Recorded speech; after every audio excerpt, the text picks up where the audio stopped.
Hello, and thanks for joining us. On behalf of the Environmental Finance Center Network, I'd like to welcome you to today's webinar on understanding the root causes of problems at your water system. My name is Tess Clark. I work here at the Syracuse University Environmental Finance Center. People from across the country are joining us. Over 300 people registered today. And here's something we get a lot of questions about. We provide a certificate of attendance for viewing this webinar today from the American Water Works Association. They partner with us on these. The webinar has not been submitted to licensing agencies for pre-approval of continuing education credits. So you must check with your licensing agency to learn about the rules and what you need to do in order to receive credit if you want credit for this webinar. If you need assistance, you can email educationservices@awwa.org. The way you get the certificate is as follows. For attendees that have an AWWA customer record, your certificate will be uploaded within 30 days of this webinar. For attendees who do not have a customer record, you will receive an email from AWWA requesting that you create a customer record, and you'll need to do that to receive your certificate. Okay, this session is one of several webinars conducted by the EFCN for our Smart Management for Small Water Systems project. The EFCN provides training and technical assistance to small public water systems in all 50 states, as well as 5 territories to help local systems achieve and maintain compliance with the Safe Drinking Water Act. And here you can take a look at our small systems team. Our network extends across the US, and we do have centers in most US regions that you can see here. We also provide services like workshops, trainings, and direct technical assistance on all of the topics that you can see on the slide. And that includes asset management, leadership through decision-making and communication, water conservation, managing drought, and lots of relevant topics. We also have a small systems blog. This is a blog where you can learn more about water finance and management. We feature lessons learned about our trainings, descriptions of tools, and things like success stories. We will give you the opportunity to subscribe to this blog at the end of the webinar. And one last resource that I want to point out before we really get going is our online funding sources map. This tool can help you find the major sources of funding for drinking water infrastructure for each state and territory. Here's how you would go about accessing those tables. On the home page, you go to the Resources tab, and then you click on Funding Sources by state. This is going to take you to a map of the country that you can see here. If you click on the state that you're interested in, you will find a PDF table of the relevant funding sources for drinking water infrastructure, and the table looks like the image on the left of the slide. For each funding program, it includes the name of the program, a short description, and some contact information for someone you could reach out to. Okay, and then before we get started, we're going to do some quick polls just to get the ball rolling. So the first poll that I'm going to send out now: what kind of water or sewer utility do you represent? You can click one of the following: for-profit system, a local government system, a not-for-profit system, a different sort of water utility like an authority, a district, or a school, or not a system. So we're going to keep this poll open for a few more seconds. 3, 2, 1. I'm going to close this poll now. All right, and now we can take a look at the results together. So of the folks that are water systems today, the majority are local government, municipal or county systems. That's 32%. And then we also have a couple people joining us from cooperatives or not-for-profits, and even fewer people are from for-profit systems or other utilities. Okay. One last poll to get going. What size water or sewer system does your utility operate by number of people served?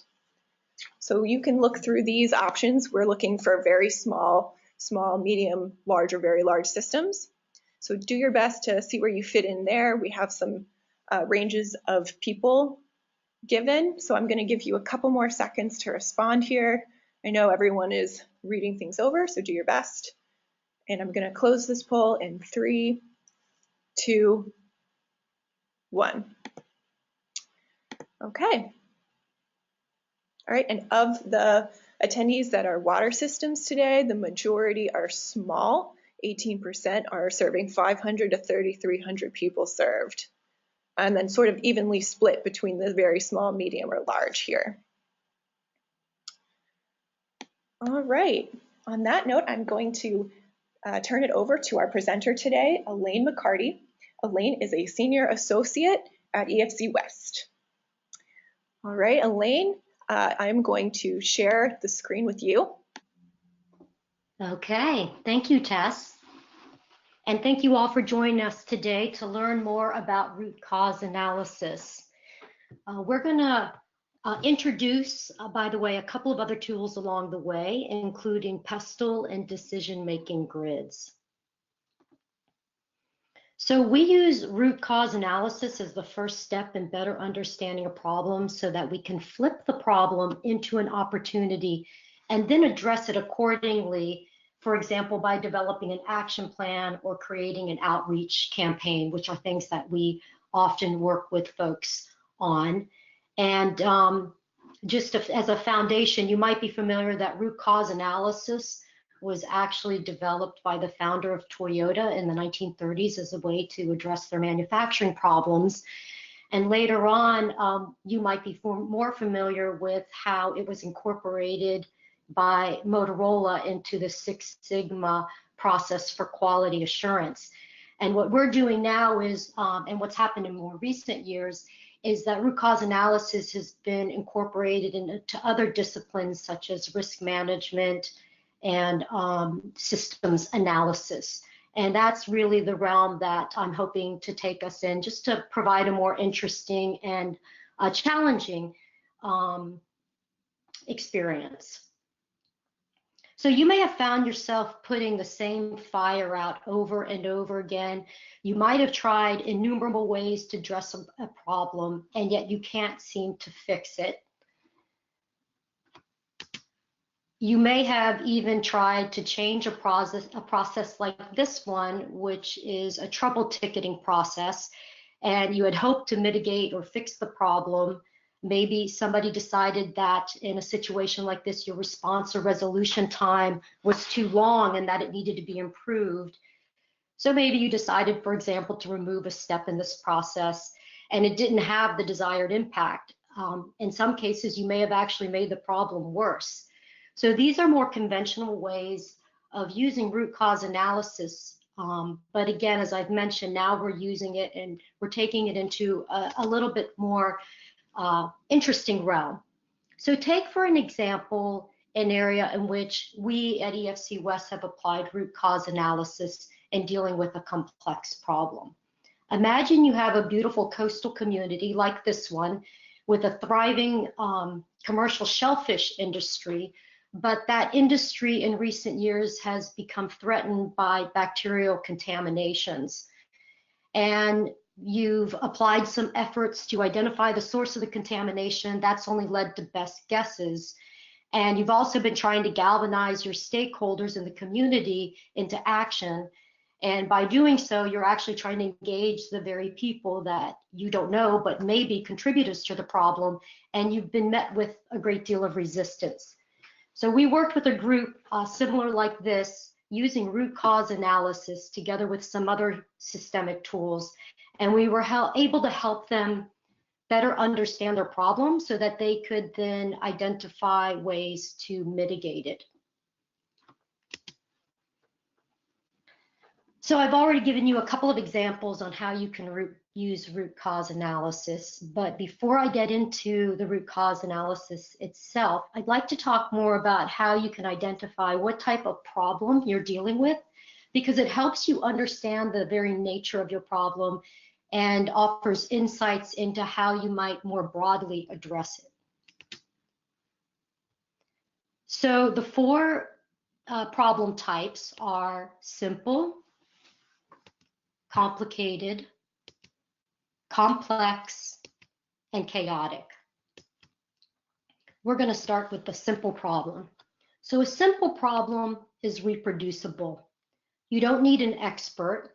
You just need some information that just about anybody can interpret. So for example, let's say you've got a broken bike chain and all you really need is a tool, and maybe if you're like me, you need a YouTube video, but that within a short amount of time, you can interpret the data and fix the problem pretty quickly and seamlessly. Excuse me. So the only real challenge with a simple problem is that you might incorrectly classify it. And if that happens, then you may not address it properly. So you might ignore information and be going down the wrong path of solving it. In a complicated problem, the cause and effect may be reproducible, but it's spread over time, so you can't really see the pattern. You need more data and information with a complicated problem than with a simple problem. And you need an expert to interpret that data. So this is often the realm where you have a department to help deal with the issue, or you might bring in experts or consultants to help. So for example, you might have seen this before, and if you're like me, you might spend about 5 or 10 minutes trying to troubleshoot it, and then you're ready to call somebody. If you work at a large organization, you might have an IT department that you can call on for help, or you might just reach out to your internet provider. But either way, you need an expert to help you out. But they'll probably be able to resolve it once you have the right expert on board. In a complicated problem, reaching decisions can take a lot of time, and you might find that there's a trade-off between finding the right answer, making a decision, and working within a time constraint.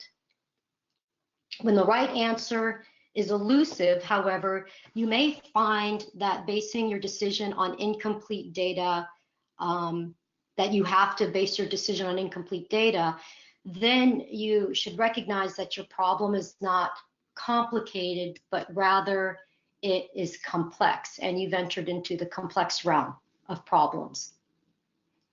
Complex problems have multiple causes and effects, so they require multiple stakeholders.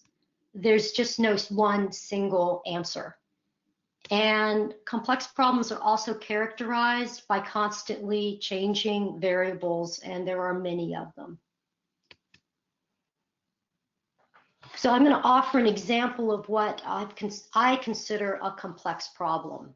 So the Salton Sea is located in Southern California.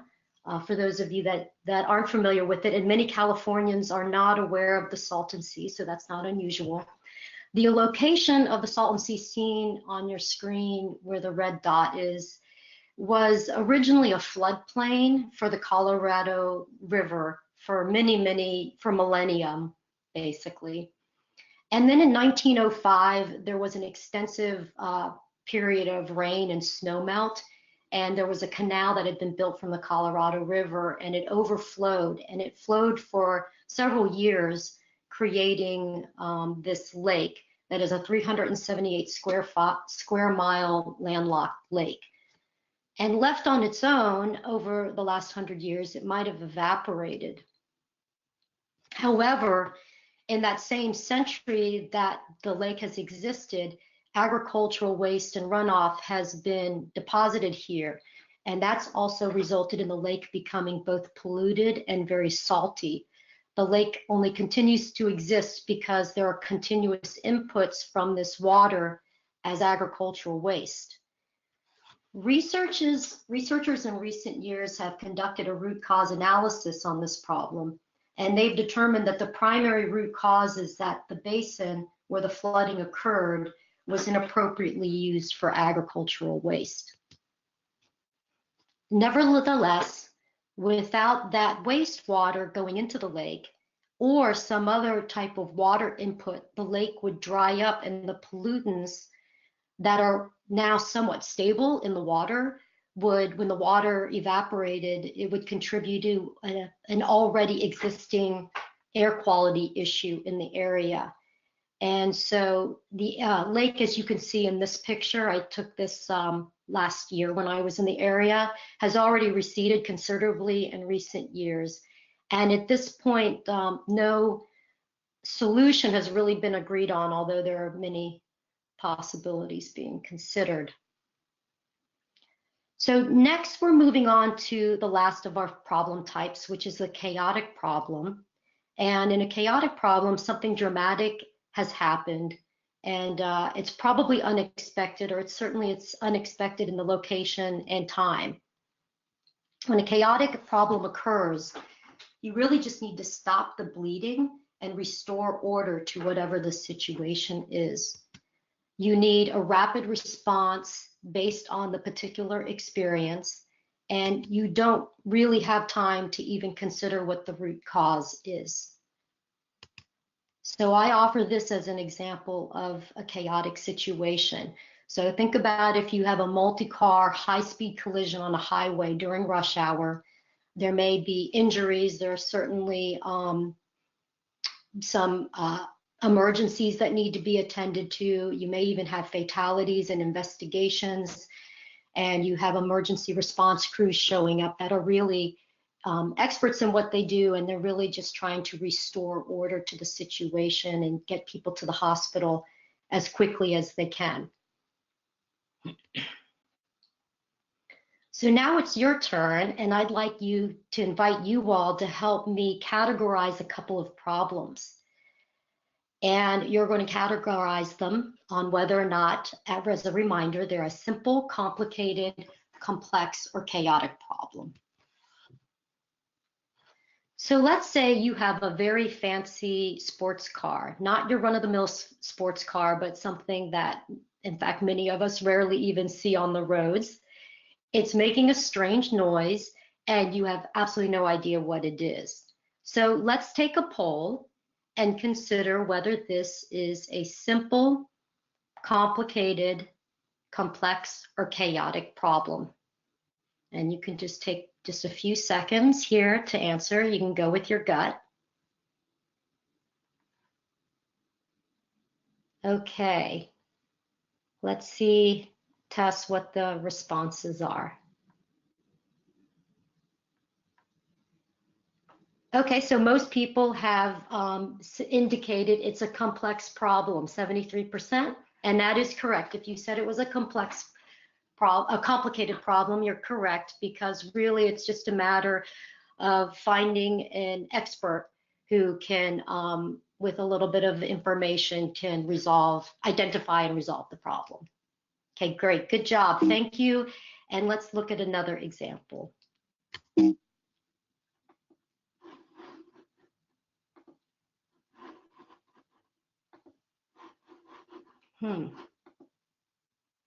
Okay, let's try another one. This one's a little bit more difficult. So in 2008, we all started to experience the worst recession most of us have probably seen in our lifetimes. And foreclosures are just one example of what was going on during the recession. So what type of problem would you consider the recession that began in 2008? Would you consider it a simple, complicated, complex, or chaotic problem? And this one's tricky.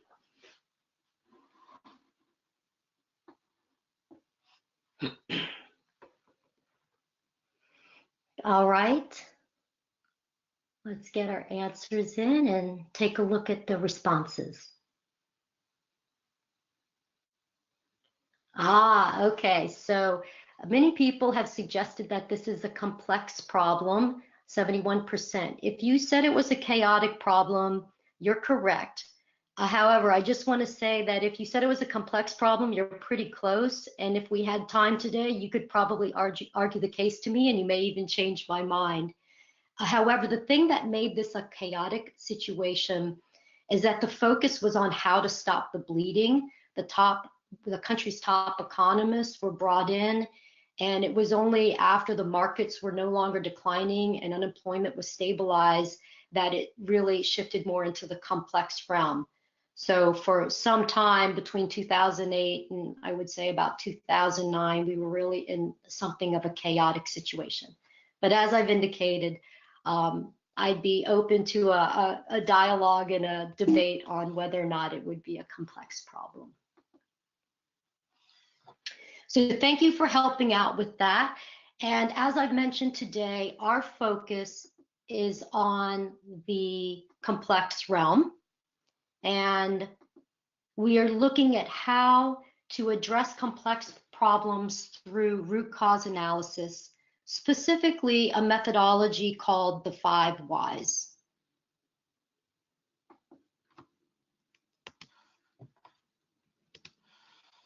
And here's a good example just to get us started.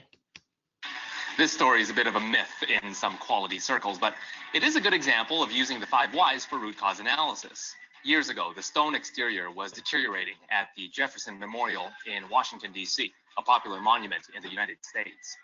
Repairing the stone or painting over the worn areas was too expensive, so park rangers turned to root cause analysis and started asking why. Why was the stone deteriorating? High-powered sprayers were being used to wash the memorial every 2 weeks. Why were high-powered washings needed every 2 weeks? Because of bird droppings. Asking why stopped because it seemed the cause was found. Workers put nets around the building, but they were unsightly, and the birds found ways around them. So it was back to the drawing board, or the 5 whys. Why are there so many birds? They come to feed on spiders. Why are there so many spiders? They feed on insects at night. Why are there so many insects? They're attracted by lights that shine on the memorial at night. With a new cause found, questions stopped, and a plan was created to reduce the amount of time the memorial spent in the spotlight at night, and it worked. The insects were reduced by 90%, and with the root cause removed, the excessive cleaning was no longer needed. An unexpected benefit was a cost savings realized by using less electricity. This highlights how root cause analysis can involve trial and error, and how the 5 whys isn't always limited to exactly 5 questions. Read more about root cause analysis and the Jefferson Memorial story at the link below. So this was a great example of a complicated problem with just one root cause. And as a reminder, we're focusing on complex problems in which there is rarely a single root cause. So I'm going to share an example with you today, and we're going to work through a problem in the community where I live. So I live in Oakland, California, just across the bay from San Francisco. And unfortunately, this is a pretty typical site in the area where I live. I know it's a problem because I see scenes like this every single day, and I really believe deeply we have a problem with illegal dump sites. But in case somebody doesn't believe in my observation, here's some data. The number of requests the public have made to the Oakland Public Works Department was already pretty sizable in 2012, but it's actually grown more than, or almost twofold in the last 5 years. And this is all based on illegal dumping. So I know we already had a problem, and now we know based on this data that it's getting worse. But just in case you're not convinced yet, particularly that my problem, as I see it, is in East Oakland, here's another way of looking at it. This is the number of requests for cleanup of illegal dumping sites in Oakland in 2017, and I live right here in one of the areas with the densest concentration of dots. So now we have a couple of indicators that that we've got a particularly bad problem. So I want to know why this is happening, and I'm going to apply the 5 whys to this daunting question. So at EFC West, we've developed this worksheet to work through the 5 whys, and we start by stating the problem at the top, and then we ask the 5 whys in a particular framework. And before we start the 5 why inquiry, I'd like to introduce you to this framework that we use. And it's called PESTLE. It stands for Political, Economic, Social, Technological, Environmental, and Legal or Regulatory. So we use PESTLE excuse me, to make sure we're exploring different perspectives, and this is particularly important in the realm of complex problems. I've mentioned that the types of problems And it's worth noting that different perspectives play more into both the problem itself and the perception of the root cause when you're dealing with complex problems. And it's also worth noting that because different perspectives play into the root cause and how you arrive at the root cause, people have different ideas and can get to different endpoints. So if my colleague presents the same problem, which she has done, she has a different perspective and comes to different root causes. And it's worth noting that she's actually my colleague. We live very close together. We live about a street away in the same neighborhood, and yet we came down to different root causes. So to get a sense of PESTLE, we're going to look at my example, and we're going to start with just the first of the five whys, so you can get a sense of how to apply PESTLE. So in the political realm, the first element of PESTLE, I say that the city isn't doing its job. It's just not picking up these illegal dump sites quickly enough, and it's causing a blight. If we move on to the economic perspective, I offer that the city can't afford to clean it up. And from the social perspective, I think that citizens have a lot on their minds and they just don't really care about this particular issue. Some of you might have heard, because our crime issues occasionally make national headlines, so our citizens have a lot of more important things on their mind, and rightfully so. From a technology perspective, and I'm going to go over this in more details in a few moments, but I just want to start by saying that there don't seem to be enough people signed up for waste pickup services. And in the environmental realm, I just think that environmental issues are just not a priority in East Oakland.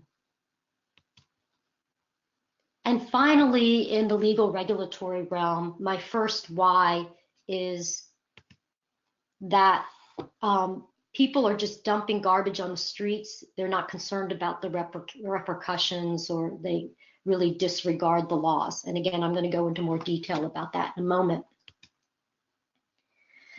But while we're on the topic of PESTLE, I think it's important to advise that PESTLE is just a guide or a framework to make sure that you're thinking about problems from different perspectives, particularly your stakeholders. You may find that your problem doesn't inherently involve a particular perspective.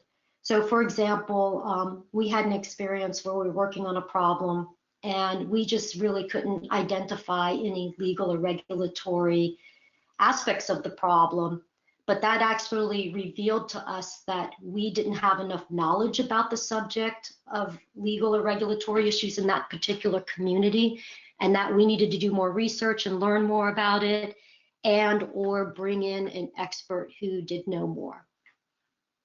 Another example may be we've used root cause analysis in the homelessness situation here in Oakland, and we found that we had many S's, many social and economic reasons. We didn't have any environmental factors and limited legal and regulatory ones. So let's walk through now the steps of identifying the root cause of your problem. So we start by stating the problem. The more carefully you can think about the problem, the better your root cause analysis will be. So the importance of defining a problem correctly cannot be overstated. And we could spend another hour on that topic alone. In fact, in our workshops and when we work with folks on this, we spend at least probably an hour working on problem identification. So in this case, I'm offering to you that the problem as I see it is, and stated fairly succinctly, is that we have these illegal dump sites in East Oakland. And now we're going to use PESTLE to explore the 5 whys.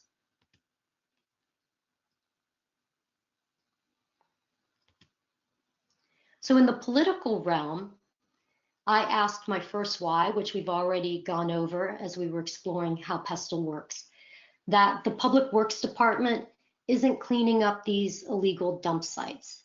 So then I ask, well, why is that? And I find that it's because the elected officials, essentially their bosses, don't think it's very important. Well, why is that?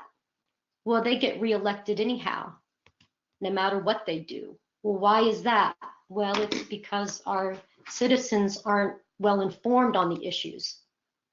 Well, why is that? Well, actually, it turns out that in Oakland, we don't have a local newspaper, we don't have a watchdog agency, and we don't have local news from our city itself. So it tends to be overlooked.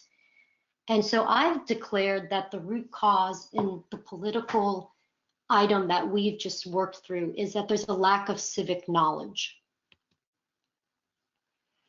When we move on to the next element of PESTEL, economic, we started with that the city can't afford to pick up all of this waste.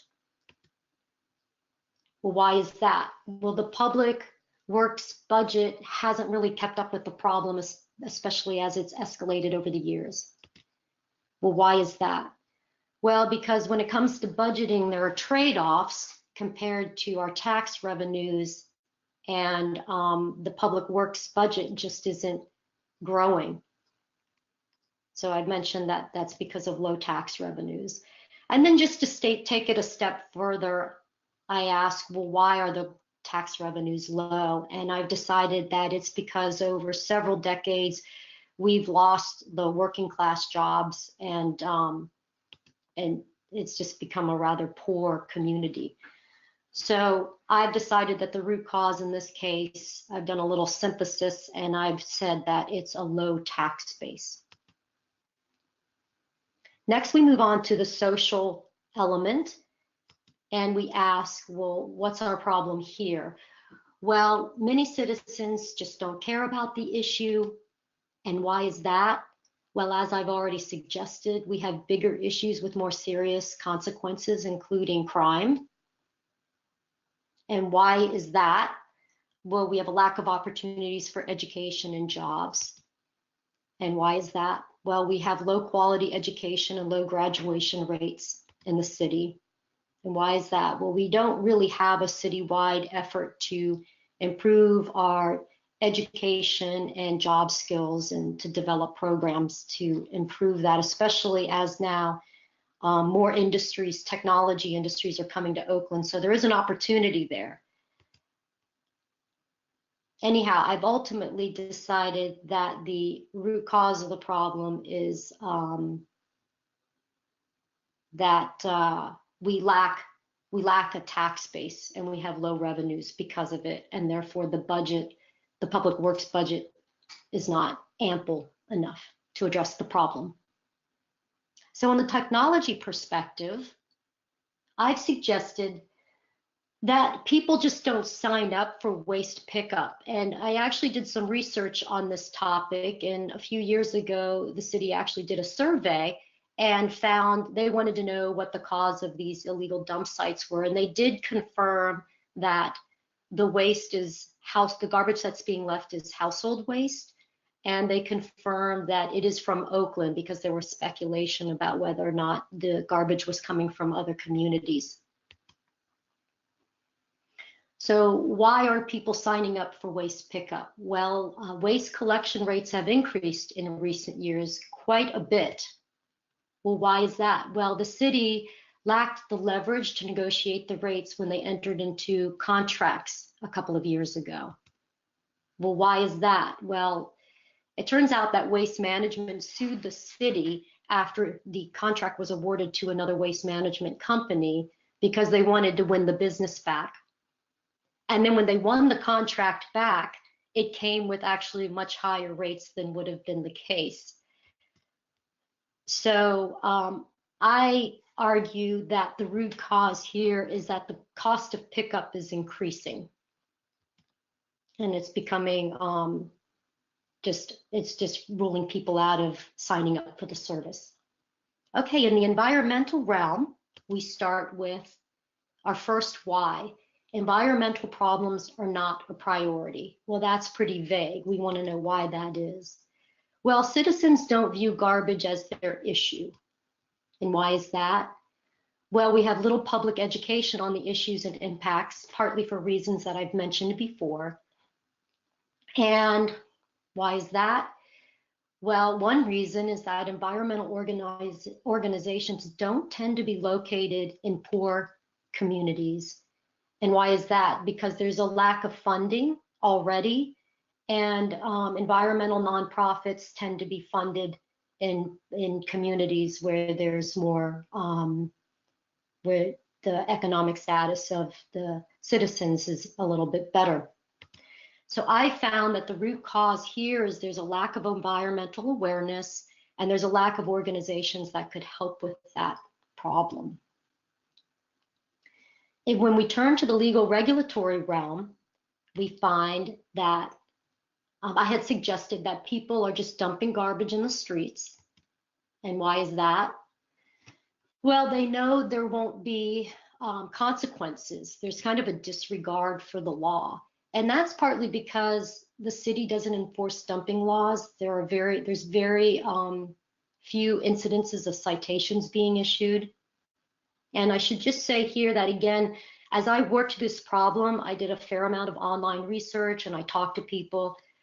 Part of the reason I use this as an example is because I live here and I have access to people, and I could answer some of these questions by talking to folks. Okay, so next, so why doesn't the city enforce the dumping laws? Well, it's partly because the people aren't really complaining about it. They're not making an issue of it, or enough people are not raising their voices. And I think that there's just generally a lack of civic pride around keeping litter off of the streets. And this is actually, it turns out, been suggested by others. So I'm saying that the root cause here is that we lack a sense of civic pride around keeping our streets clean. So now we've populated our worksheet and we've carried the root cause, as you can see, to the very bottom of the worksheet. And I've mentioned before that you might have noticed that in some cases I kind of synthesized the 5 whys to state what the root cause, or what I consider the root cause is. And just as a reminder, because we're going to now plot these, my root causes are a lack of civic knowledge in the political realm, low tax base in the economic realm. In the social realm, there's a lack of opportunities, especially for youth in education and job skills training. In technology, there's the cost of the waste pickup. And in environmental, there's a lack of awareness and presence. In the legal and regulatory realm, there's a lack of civic pride for litter in the streets. So the next step we want to take is we want to explore, as a department, organization, as an individual, whatever problem you're dealing with and what level, where we have the greatest influence and impact. And the way that we do this is through a decision-making matrix. And here's an example of one that we use, and we use these quite a bit, these decision-making grids. We teach and use them for a wide range of purposes to help people prioritize issues. So for example, in a strategic planning process, we use a grid like this to help decision makers decide that if an event or issue is has a high degree of impact and high degree of probability, then those are the types of events that you would want to take active steps towards planning towards. For the most part, when you're using a decision-making grid like this, you pick the elements that go on the vertical and the horizontal axes carefully. And then normally the way these grids work out is that the items in the bottom left grid are things that you're not going to end up giving much consideration to. Depending on the situation, something in the bottom right quadrant you might want to think about it a little bit, but you probably don't have to do any planning about it. And then when you get to the upper segments of the grid, you're dealing more with the types of issues that you need to really either plan for or proactively take steps on. In our case, we're looking at the impact and influence. That's how we're gridding our labeling our axes. What impact and influence we have on a problem. And we're doing that by plotting each of the root causes that we just identified. So let's just start with our first political one. And we decided that there was a lack of civic knowledge. And because I'm plotting this mainly for myself and my local situation, I am indicating that I think that this particular root cause would have a high impact to address, or I could have a high impact on it, but I actually have very little influence on it in my community. The next one, the economic root cause that we identified, is a low tax base. And again, I feel like if we could tackle this problem, that it would have a high impact. But I don't feel like I'm in much of a situation to really do anything about that. And then finally, similarly, the lack of opportunities around job skills and education. I don't have very many connections in this realm, and I just don't know that I have much leverage. So even though the impact would be high, I don't have much influence over it. And when we look at the environmental factor of the technological factor of the waste pickup, I feel like that probably wouldn't have that much impact, because I guess I'm a little skeptical about how much changing people's the cost of their waste services would really change things very much. I think there's other things that are much more important. And I definitely don't have much influence. In fact, I think very few people have any influence over this, because the contract's now established and nothing's going to change that for some time. And then we've got in the environmental realm, we've got the lack of environmental awareness or presence. So this is something where I feel like I do have high impact and high influence, because we are a nonprofit. We're an environmental nonprofit. So I work at a place where there's some opportunity for us to have influence. And I work in this realm, so I know other nonprofits and other people who work in this area. And I also personally feel like I have an opportunity to have impact and influence. I feel like the impact would be significant if we could shift people's thinking about having civic pride. And I feel like I have influence because I worked in an organization that very specifically did this, and I still have very solid relationships there. So I feel like these are two factors that I have both high impact and high influence on.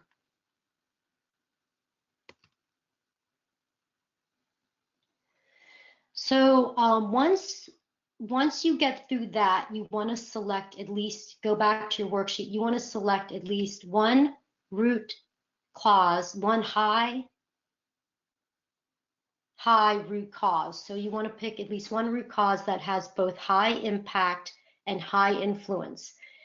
Again, when you're dealing with a complex problem, you're most likely to successfully address your problem if you take multiple approaches. So in this example, I would want to work on both of the high root causes that we identified in that upper right quadrant. And that was the lack of civic pride and the lack of environmental awareness. Again, that's because I feel that both of these areas will have a high impact on the problem itself, and also because I feel that we have an opportunity to leverage influence in this particular area. So circling back to something I mentioned at the very beginning of our webinar today, once you have worked through the root cause of your problem and you're ready to develop next steps. And so in that case, you can move forward with an action plan or even just kind of work with your team to identify what your next steps are. Are you going to restructure a process? How are you going to engage your stakeholders? And particularly because you use PESTLE in that process, you have a better sense of which stakeholders you might need to engage. Another thing we might do from here is do a stakeholder analysis and try to better understand which stakeholders we need by looking at your particular local situation and who your stakeholders are. You may also, it's worth mentioning, want to go back and revisit your problem. It's not unusual that through working through the root cause analysis, you've realized your problem is a little bit different than what you had originally understood it as. And just in the exercise of preparing for this webinar and doing this root cause analysis, I actually had restated my problem at one point. So we believe in iteration and that you might have to go back, and that is a concept of root cause analysis as well. So I think, Tess, we could take some questions now and have some Q&A. Okay, great. Yeah, so if everyone could take a couple minutes to type in their questions, that would be great. In the meantime, just before we do that, I'm going to go ahead and send out an evaluation. This will go out to everyone in the group, and if you do have some extra time or you want to give us your feedback, you can do that. It's a Google form. So I'm going to send that out now, just to give everyone a couple minutes to get questions in. And looks like we're getting some. Okay, so here's one, Elaine. How do you deal with, what are some ways that you consider or reflect on your own personal biases when you start to do root cause analysis? That's a really good question, and that, as I've kind of alluded to, that is one of the criticisms of or concerns or awareness you have to have around using root cause. So in this case, we're specifically looking at complex problems, and that's why we like to use PESTLE. One way that you can take this into consideration is by making sure all these different perspectives are in the room. We found it particularly helpful if you can bring your stakeholders together and work on the root cause analysis and the problem identification together. And we've done this in some places. And then have discussions in the process of individuals or pairs of people doing a root cause analysis together, that the discussion in and of itself helps people recognize the value and importance of those different perspectives. And the other thing I would just add is that because we're dealing with complex problems and there's no single cause or solution, then it's all the more reason that you do as much as you can to explore different people's perspectives. And the one other thing I would add is we have on occasion used these worksheets and we've branched them off in different ways, or we encourage people to take an extra sheet of paper out, and if they find at some point a why, maybe you get to your second or third why and you might have branches off that, go ahead and entertain those and follow them through to their fifth root cause.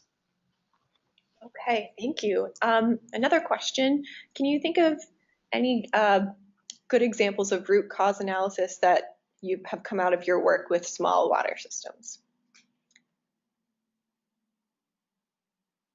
Well, I'm thinking of a situation where we were working with a very small water system with less than 50 subscribers, 50 hookups. And we were trying to understand kind of their shifts in weather patterns and their water usage and availability.